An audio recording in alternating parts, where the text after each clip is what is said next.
ಪ್ರಿಯಂ ಬ್ರೂಯಾತ್. ಒಂದೊಂದು ಸಲ ಎಷ್ಟೇ ದೊಡ್ಡವರಾದರೂ ಸರಿ ಅಥವಾ ಅವತಾರ ಪುರುಷರಾದರೂ ಸಹ ತಪ್ಪುಗಳನ್ನು ಮಾಡ್ತಾರೆ. ಆಗ ಹಿರಿಯರು ಅದನ್ನು ಸರಿಪಡಿಸ್ತಾರೆ. ಅಂತಹ ಒಂದು ಪ್ರಸಂಗ ರಾಮಾಯಣ ಕಾಲದ್ದು. ಕಾರಣಾಂತರಗಳಿಂದ ಶ್ರೀರಾಮನು ಸೀತಾ ಸಮೇತನಾಗಿ 14 ವರ್ಷಗಳ ವನವಾಸವನ್ನು ಅನುಭವಿಸಲು ಕಾಡಿಗೆ ಹೋಗಿರ್ತಾರೆ. 13 ವರ್ಷಗಳು ಕಳೆದಿರುತ್ತದೆ. ಇನ್ನು 1 ವರ್ಷದ ಕಾಲ ಕಳೆಯಬೇಕಾಗಿರುತ್ತೆ. ಆಗ ಲಂಕಾಧಿಪತಿಯಾದ ರಾವಣಾಸುರನೆಂಬ ರಾಕ್ಷಸನು ಸೀತೆಯನ್ನು ಅಪಹರಿಸ್ತಾನೆ. ಶ್ರೀರಾಮನು ರಾವಣನೊಂದಿಗೆ ಹೋರಾಡಿ ಸೀತೆಯನ್ನು ಮರಳಿ ಪಡೆದುಕೊಳ್ಳುತ್ತಾನೆ. ಆ ನಂತರ ರಾಮನು ಬಹಳ ಬೇಗ ತನ್ನ ರಾಜ್ಯವಾದ ಅಯೋಧ್ಯೆಗೆ ಹಿಂತಿರುಗಬೇಕಾಗತ್ತೆ. ಆಗ ರಾವಣನ ತಮ್ಮನಾದ ವಿಭೀಷಣನು ಲಂಕೆಗೆ ರಾಜನಾಗುತ್ತಾನೆ. ಆದ್ದರಿಂದ ವಿಭೀಷಣನು ತನ್ನಲ್ಲಿರುವ ಪುಷ್ಪಕ ವಿಮಾನವನ್ನು ಕೊಟ್ಟು ಅದರಲ್ಲಿ ಕುಳಿತು ಬೇಗನೆ ನಿಮ್ಮ ಸ್ಥಾನವನ್ನು ಸೇರಿಕೊಳ್ಳಿ ಅಂತ ಹೇಳಿ ಅವರೆಲ್ಲರನ್ನು ಕಳಿಸ್ಕೊಡ್ತಾನೆ. ಶ್ರೀರಾಮನು ಅಯೋಧ್ಯೆ ಸೇರಿದ ಬಳಿಕ ವಿಭೀಷಣನು ಕೊಟ್ಟಿದ್ದ ಪುಷ್ಪಕ ವಿಮಾನವನ್ನು ಮತ್ತೆ ಅವನಿಗೆ ಹಿಂತಿರುಗಿಸಬೇಕಾಗಿತ್ತು. ಅದೊಂದು ಚಿಕ್ಕ ವಿಷಯವೇ, ಆದರೂ ಅದನ್ನು ರಾಮನು ಮಾಡಬೇಕಾಗಿತ್ತು. ಅವರವರ ವಸ್ತುಗಳನ್ನು ಅವರಿಗೆ ಕೊಡುವುದು ಧರ್ಮ.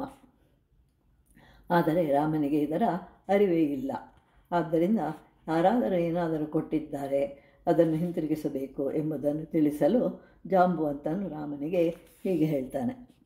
ಹನುಮ, ಸುಗ್ರೀವ ಹಾಗೂ ಜಾಂಬುವಂತನು ಈ ಮೂವರು ಶ್ರೀರಾಮನ ಶುಭ ಕೋರುವವರು.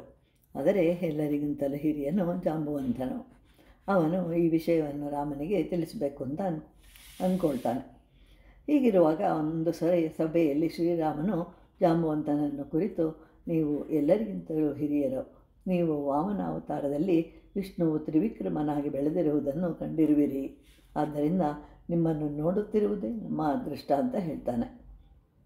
ಆಗ ಜಾಂಬುವಂತನು, ಹೌದು, ಸಮುದ್ರದ ನೀರು ಉಪ್ಪಾಗಿದೆ, ಆದರೆ ಹಿಂದೆ ಹಾಗಿರಲಿಲ್ಲ, ಅದು ಸಿಹಿಯಾಗಿತ್ತು. ಆ ದೃಶ್ಯವನ್ನು ಕಂಡಿದ್ದೇನೆ. ಶಿವನು ವಿಷವನ್ನು ನುಂಗುವ ಮೊದಲು ಶಿವನ ಬಿಳಿಯ ಕಂಠವನ್ನು ಕಂಡಿದ್ದೇನೆ. ದೇವೇಂದ್ರನು ಸಹಸ್ರಾರು ಕಣ್ಣುಗಳಿಂದ ಕೂಡಿರುವನು, ಆದರೆ ನಾನು ಅವನಿಗೆ 2 ಕಣ್ಣುಗಳು ಇದ್ದಾಗಲೂ ನೋಡಿರುವೆನು. ಸಮುದ್ರ ಮಂಥನಕ್ಕಿಂತ ಮೊದಲಿನ ಕ್ಷೀರಸಾಗರವನ್ನು ನೋಡಿರುವೆನು. ಪರ್ವತಕ್ಕೆ ಹಿಂದೆ ರೆಕ್ಕೆಗಳಿದ್ದವು, ಅದನ್ನು ಕಂಡಿದ್ದೇನೆ. ಶ್ರೀ ಮಹಾವಿಷ್ಣು ಹಿಂದಿನ ಕಲ್ಪದಲ್ಲಿ ಕೆಂಪು ಬಣ್ಣದಿಂದ ಕೂಡಿದ್ದನು, ಅದನ್ನು ಸಹ ನೋಡಿದವನಾಗಿದ್ದೇನೆ. ಆದರೆ ಬೇರೆಯವರು ಕೊಟ್ಟಿರುವುದನ್ನು ಮತ್ತೆ ಹಿಂದಿರುಗಿಸಿದ ನಿನ್ನನ್ನೇ ನೋಡ್ತಾ ಇದ್ದೇನೆ ಅಂತ ಹೇಳಿ ರಾಮನಿಗೆ ಬೇಸರವಾಗದ ರೀತಿಯಲ್ಲಿ ಹೇಳ್ತಾನೆ ಜಾಂಬುವಂತ.